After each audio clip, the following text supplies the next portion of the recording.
तर कसं काय मंडळी, तर सकाळच घेतली गाडी आणि मग निघालो सरळ कामावर जावायला. तर कामावर गेलो ना बघा, नुसतं डब्बा बघून दमलो. मग घेतली लस्सी आणि आलतेलो घरी. घरी आल्यावर बघ खाला पहिले राईस आणि नूडल्स होते ते मस्त की खाली. आणि मग पडायला लागलेला पाऊस बघता बघता मग आठवून आलं का आपल्या गाडीचा टायर पण पंक्चर आहे. टाकला ना टायर गाडीवर आणि मग निघण्या अगोदर हवा कसा लंगडा बोलवता ना फोनवर. मग घेतली गाडी ना निघालो सरळ डिगोड्याला जावाला. मग गेलो डिगोड्या पंक्चरच्या दुकानावर. मग बघा कसं बाहेरनी टायर काढून ठेवलेला. मग टायर टाकला ना मग इथं कशी बारकी बरं केलं होती कॅरम. मग गेलो तो घरावर.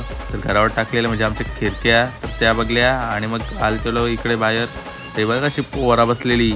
भाई बोलते बघ्या बोलतं काय. मग भाई बघ कसं बोलतोय. बाबा भाई कोर्टात चाललं. मग निघालो सरळ घेऊन गाडी जिमला. मग जिमला गेलो आणि मस्त की केली जिम. आणि भाई बघ कसा मारतो ये बडे. मग गेलो तो लंगड्या कर. मग इथेच ब्लॉग सेंड करतो.